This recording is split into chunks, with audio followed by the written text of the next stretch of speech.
We're back at it with another lovely Chatcast. It's a rainy fall evening, but we're making the best of it, like two super awesome friends always do. Super awesome friends. Maybe that should be an IP. I feel like there should be a little rainbow that comes up when you say that. If I can figure out how to do that, I might do that. Super awesome friends. Bling. Anyways, so in this Chatcast, the last one we talked about was dealing with expectations. Right, expectations. Your own and someone else's. And to kind of fit with that nicely is criticism. You know, how to take it and how to give it. And I think that there's those are two sides of the same coin. There you go. My brain was trying to think of that and produce that phrase. And so, again, like I always like to say, I feel it's fair that I started off since I bore the question. But,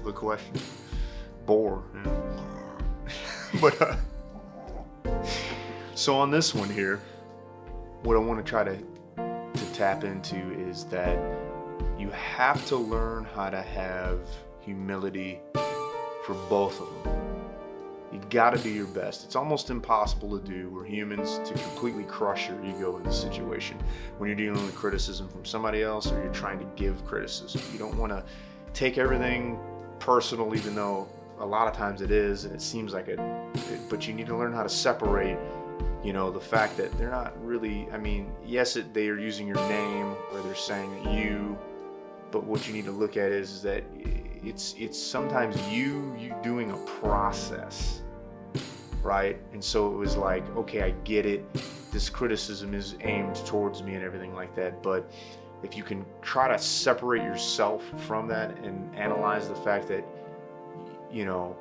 I need to get better at this process instead of taking it as like there's something wrong with you as an artist or a person when you're dissecting that criticism.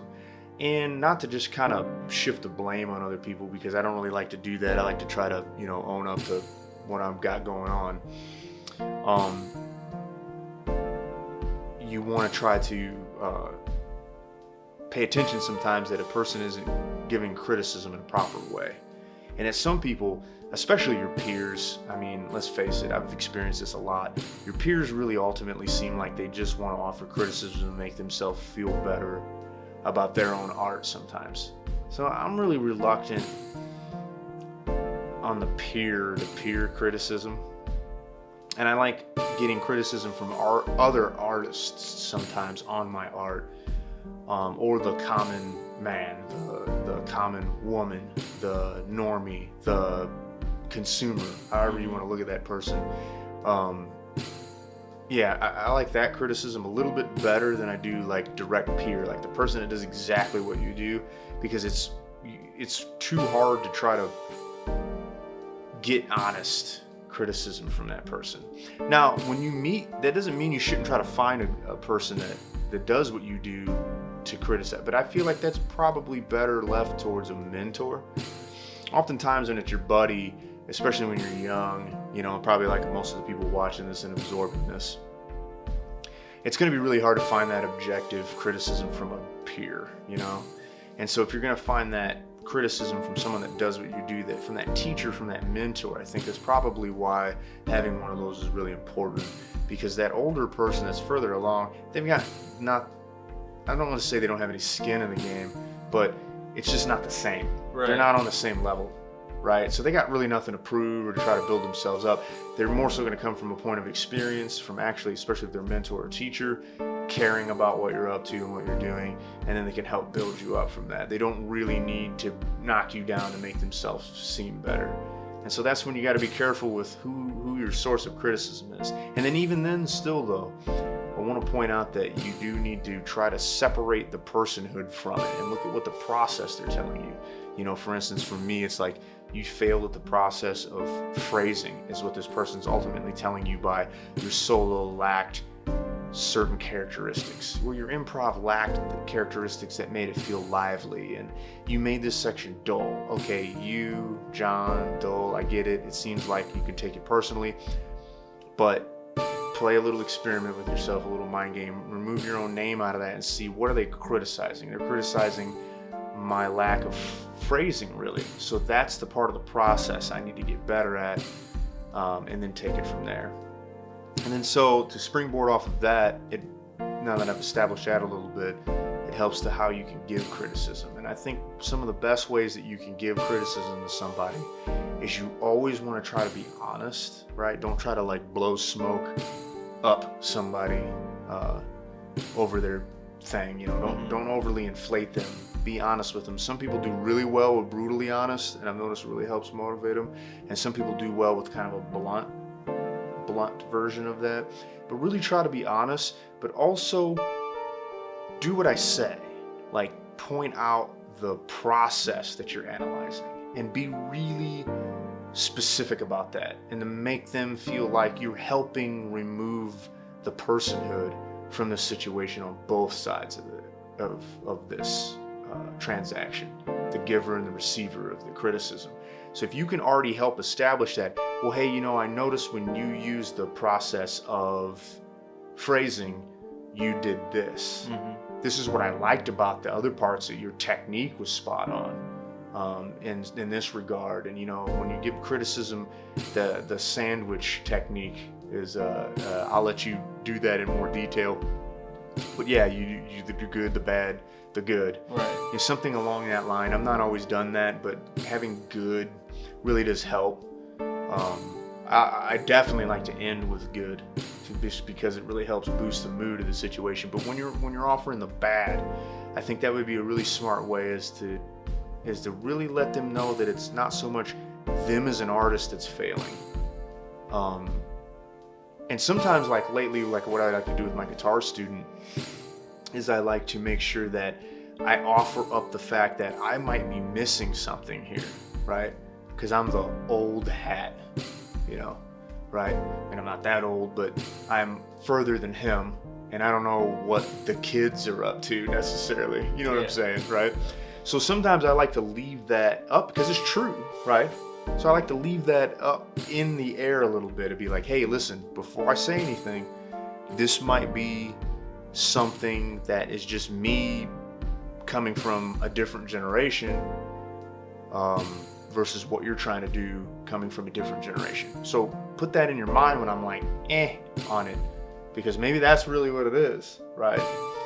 But again, you know, that's trying to analyze how I want to critique somebody and to pinpoint what that is. So give them comfort, give them a way out, make it not feel so personal by making sure that they know and you know that you're talking about the process more than you're talking about them.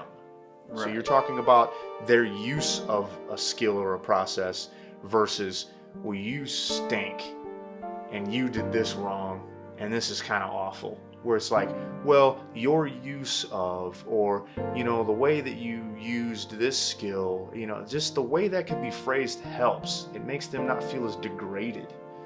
And when you make sure that it's like, well, you're good as an artist, except just with this one little process or something. But anyways, I'm looking at the time.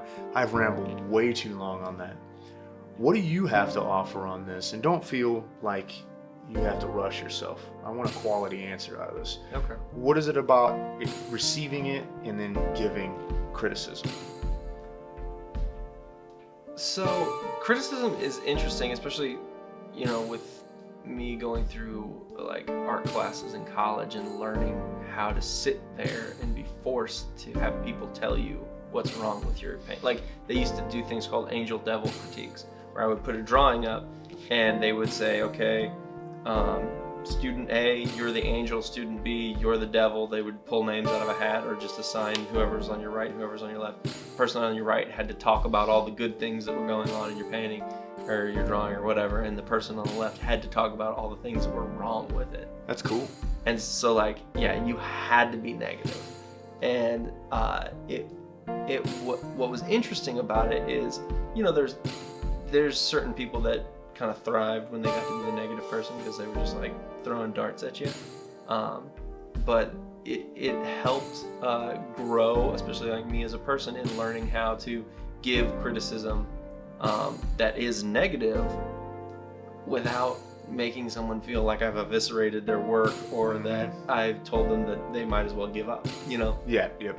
It's like you can give criticism that offers points to improvements that could be made in what they're working on without destroying anything that's there. And so that's where you get into learning how to give, which the angel devil thing, it wasn't as easy to do, but you give the critique sandwich where you say, okay, so this is a little confusing. I really like how this is working over here. And then your final negative could be it might have been cool if you did this instead of doing this. And then you can say, you know, I see what you're doing, but you could have pushed that a little bit harder and it might be just that much better. And talking to people in that way, you offer them respect and you also offer them, you know, a way to grow. And that's all you're really trying to do, because it's frustrating when you make something and there's always going to be those people that come and they just want to tell you everything that you did wrong, because to a lot of people out there, especially it seems like in the day of you know, comment sections and message boards and stuff, that people think that saying what's wrong with something or why something's bad elevates them above that thing, so they're just looking for everything that they can step on. Battery died. Last thing you said was everything they could step on. Yeah, it's like and everybody has developed a radar for seeing people come at them with negativity. And so everybody, once you start doing that, people will just shut you down because they're like, oh, he's just a negative person, because that's what he's trying to do. So if you learn how to give criticism more effectively, then you can subvert that sort of like mental defense that people have in place, where there's like, oh, he's just trying to be negative, and they don't listen to you. And then also you as a person, there comes into where you have the responsibility of humility and knowing that, okay, this drawing that I put up here, it's not perfect. You know, there's always going to be room for improvement in some way. Just because there's things, because even, you know, when you start getting objective about art, there's stuff that's hanging in museums that is literally unfinished paintings. I think of in St. Louis's Art Museum, there's a painting by an artist named Titian. Looks like it's spelled Titan, but it's Titian. And it's hanging in a museum full of Renaissance art in the Renaissance room, and it's not even finished. Like, he didn't finish it, but it's still up there. So there's still room for improvement, but it's amazing. Yeah.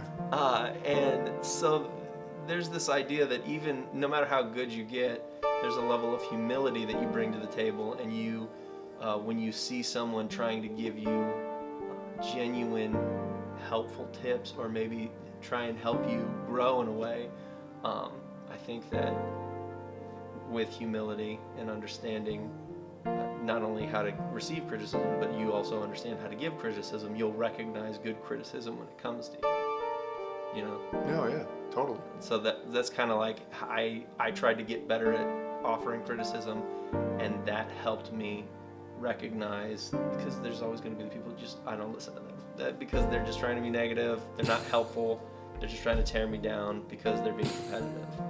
But once you learn how to give good criticism, you'll recognize good criticism, and then that's when it becomes like a healthy part of your creative process. I'm into that. And something that you point out and make me want to say this here right at the end is that I think we're dealing with this on a lot of fronts right now in our culture and in our climate and in our lives just as a whole, not just in the subject of art, but a lot of projection taking place. And I think that is another thing that kind of poisons the roots of healthy criticism, is that you're projecting your insecurities sometimes as an artist on somebody else. So don't do that to somebody. I think that's sometimes what can make it poisonous too. Maybe that person that's overly critical isn't necessarily out to get you, but it just might be because they have that much, disdain for their own art. And yeah, that's a good point. They're kind of that's something you just said really made me think about that for a second. So I want to add that there in the end. Anyways, it's a good Chatcast minus the battery dying briefly, but we picked that up pretty good on that, I think. Yeah. Hey, we always like doing these. Stay tuned. You know the drill. Mondays, Wednesdays, and Fridays. Like, comment, and subscribe. Fridays are the Chatcasts. Today's Friday. Next week is another Friday. We'll see you then. Bye.